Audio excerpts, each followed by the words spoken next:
নমস্কাৰ। এখন গুৰুত্বপূৰ্ণ ন'টিচ প্ৰকাশ কৰা হৈছে DSCৰ ফালৰ পৰা। এইটো হ'ল ডকুমেণ্ট ভেৰিফিকেশ্যনৰ এটা গাইডলাইন।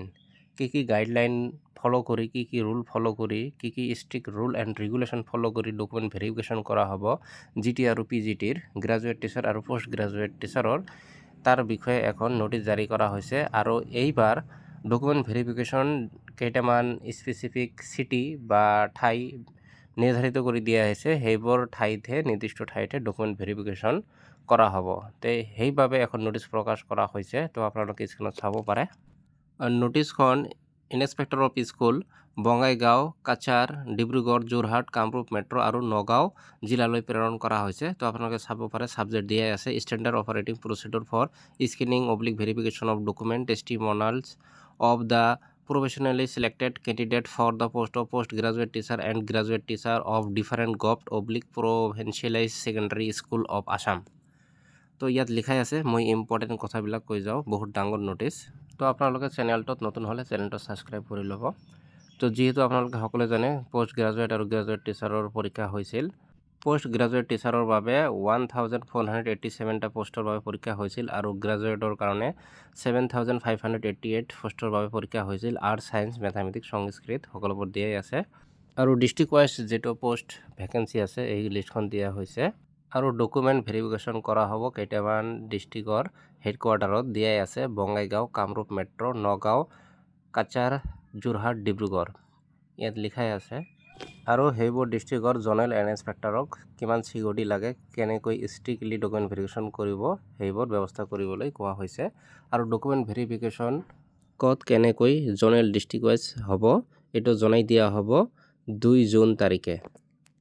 তাৰপিছত দিয়া আছে, বোল্ড কৰি লিখি দিয়া আছে, documents to be verified by the inspector of school.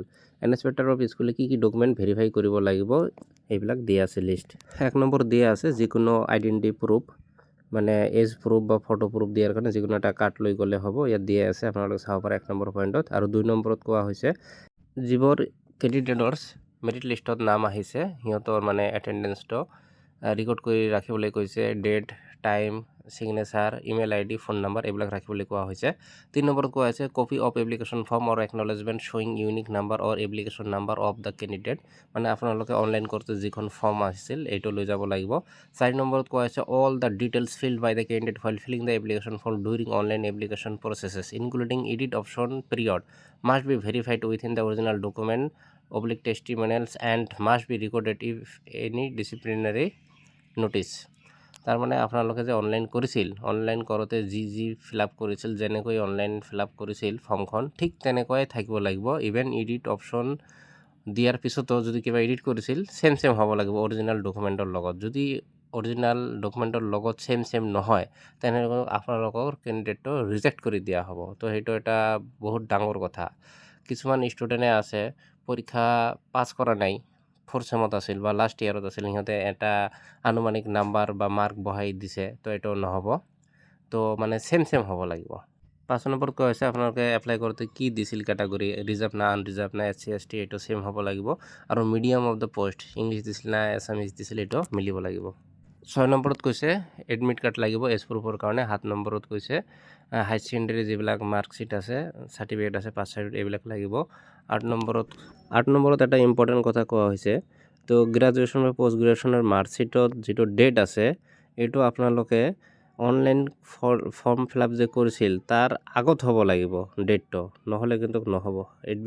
Online এপ্লিকেশ্যনৰ last date যিদিনা আছিল, তাৰ আগতে আপোনালোকক মানে পাছ কৰা মাৰ্কশ্বিটত ডেট থাকিব লাগিব, নহ'লে কিন্তু নহ'ব, কেণ্ডিডেট ৰিজেক্ট হ'ব। তেনেকুৱা বহুত কেণ্ডিডেট আছে মই জনামতে। 9 নম্বৰত কৈছে, the degree or programme or course duly recognized by the UGC shall only be accepted। UGC recognise হ'লে এইটোতো থাকেই। 10 নম্বৰত কোৱা হৈছে, high school TET certificate or high secondary TET certificate if applicable as per of the advertisement. আপোনালোকে যিটো pass certificate আছে এইটো দিব, এইটো দিয়া হোৱা নাই, এতিয়াও দিব হয়তো।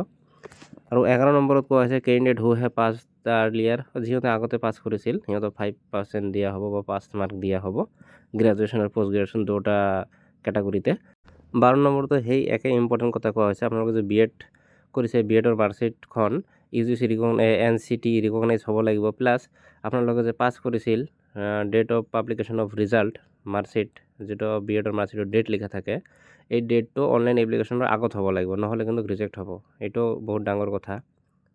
ঠিক তেনেকৈ গ্ৰাজুৱেটৰ যিটো সংস্কৃতৰ টিচাৰ আছে সিহঁতৰো মাৰ্কশ্বিট আৰু পাছ চাৰ্টিফিকেট ভালকৈ দেখিব গৈছে যাতে লাষ্ট ডেটত অনলাইন এপ্লিকেশ্যন কৰা লাষ্ট ডেটৰ আগত পাছ কৰা হ'ব লাগে। তাৰপিছত 15 নম্বৰ পইণ্টত ইম্পৰ্টেণ্ট কথা লিখিছে, যদি আপোনাৰ মেথামেটিক্সৰ টিচাৰ তেনেহ'লে আপোনাৰ মেজৰত মেথামেটিক্স থাকিব লাগিব ডিগ্ৰীত, আৰু প্লাছ মাইনৰ ছাবজেক্ট হিচাপে ফিজিক্স কেমেষ্ট্ৰি অৰ বায়'লজি থাকিবই লাগিব, নহ'লে নহ'ব। আৰু আপোনালোকে যে অনলাইন এপ্লিকেশ্যন কৰিছিল তাৰ আগতে আপোনাৰ পাছ কৰা হ'ব লাগিব, নহ'লে নহ'ব। তো এইটো মাইণ্ড কৰিবলগীয়া কথা। তাৰপিছত 17 নম্বৰ কৈছে কাষ্ট চাৰ্টিফিকেট যদি লাগে দিব, আৰু 18 নম্বৰত আছে ফিজিকেলি হেণ্ডিকেপসকলৰ কাৰণে যদি ফিজিকেলি হেণ্ডিকেপ থাকে তেনে চাৰ্টিফিকেট শ্ব' কৰিব লাগিব, প্লাছ আপোনালোকক এটা মেডিকেল টেষ্টত বহিব লাগিব গুৱাহাটী মেডিকেল কলেজত এণ্ড হস্পিটেল। তো এইটো লিখা আছে 19 নম্বৰ পইণ্টত। 21 নম্বৰ পইণ্টত কোৱা হৈছে যিহঁতে গভ ছাৰ্ভিচ কৰি আছে LPMত বা কিবা হাইস্কুলত কৰি আছে, সিহঁতে যদি জব পাইছে বা মেৰিট লিষ্টত নাম আছে সিহঁতে ন অবজেকশ্যন চাৰ্টিফিকেট ল'ব লাগিব। এইটো চাৰ্টিফিকেট ল'ব লাগিব হায়াৰ অথৰিটিৰ পৰা ল'ব লাগিব, আৰু এইটো আপোনাৰ ভেৰিফিকেশ্যনৰ আগতে ল'ব লাগিব, ফিজিকেল ডকুমেণ্ট ভেৰিফিকেশ্যনৰ আগত ল'ব লাগিব, পিছত হ'লে নহ'ব। তো 22 নম্বৰত NCC কি চাৰ্টিফিকেট আছে সেইটো শ্ব' কৰিব লাগিব। ঠিক তেনেকৈ 26 নম্বৰ পইণ্টতো এটা গুৰুত্বপূৰ্ণ কথা লিখিছে, যদি আপুনি গভ জব কৰি আছে আৰু আপুনি কিবা আইডলৰ পৰা কিবা মাষ্টাৰ ডিগ্ৰী বা কিবা কিবি ডিগ্ৰী লৈছে, তেনেহ'লে আপোনালোকে হায়াৰ অথৰিটিৰ পৰা বা এপইণ্টিং অথৰিটিৰ পৰা এইটোৰ কাৰণে পাৰ্মিশ্যন ল'ব লাগিব, প্ৰিয়ৰ পাৰ্মিশ্যন ল'ব লাগিব। পাৰ্মিশ্যন উইথাউট পাৰ্মিশ্যন যদি আপোনালোকে ধৰি লওক আপোনালোকে ডিগ্ৰী পাছ কৰিছে ME বা LP স্কুলত জব কৰি আছে, এতিয়া আপোনালোকে PG মাষ্টাৰ ডিগ্ৰী লৈছে কিন্তু পাৰ্মিশ্যন লোৱা নাই, তেনেহ'লে নহ'ব, পাৰ্মিশ্যন ল'ব লাগিব। 27 নম্বৰত কোৱা হৈছে যে আপোনালোকৰ এমপ্লয়মেণ্ট এক্সচেঞ্জ ৰেজিষ্ট্ৰেশ্যন চাৰ্টিফিকেট থাকিব লাগিব, আৰু এইটো আপ টু ডেট হ'ব লাগিব। প্লাছ আপোনালোকে অনলাইন কৰোঁতে যি লিখিছিল এপ্লিকেশ্যন ফৰ্মত ঠিক তেনেকুৱাই থাকিব লাগিব, চেঞ্জ হ'লে নহ'ব। আৰু 28 নম্বৰ পইণ্টত কোৱা হৈছে যদি আপোনালোকে কিবা ডিগ্ৰী লৈছে অসম সাহিত্য সভা বা ঠিক তেনেকৈ কিবা কিবি থাকে ইংলিছ বা অসমীয়া মিডিয়ামৰ কাৰণে কিবা কিবি সংস্কৃত এইবিলাক থাকিলে আপোনালোকে দেখাব লাগিব। আৰু তাৰপিছত এটা পইণ্ট কোৱা হৈছে যে zonal inspector of school will be responsible if irregularities or disciplinary arise or notice in future for any misleading information or submission of any false document etc। তো আৰু জ'নেল স্কুল ইনস্পেক্টৰজনে দায়ী হ'ব যদি কিবা ফল্ছ ইনফৰমেশ্যন দিয়ে।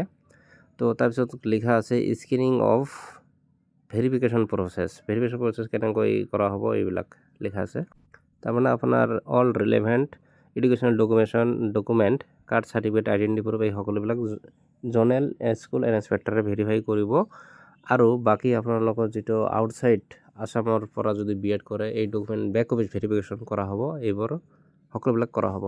তাৰপিছত regarding medium of instruction of the following should be kept in mind, যদি আপোনালোকে অসমীয়াৰ কাৰণে যেনেকুৱা ইংলিছ মিডিয়ামৰ ষ্টুডেণ্টবিলাকে অসমীয়া মিডিয়ামৰ স্কুলত কাম কৰাৰ কাৰণে অসম সাহিত্য সভাৰ পৰা ডিগ্ৰী লয় HSLC লেভেলৰ, ঠিক তেনেকৈ বিভিন্ন ধৰণৰ ডিগ্ৰী থাকে, এইবিলাক ল'ব লাগিব আৰু এইবিলাক ভেৰিফাই কৰিব।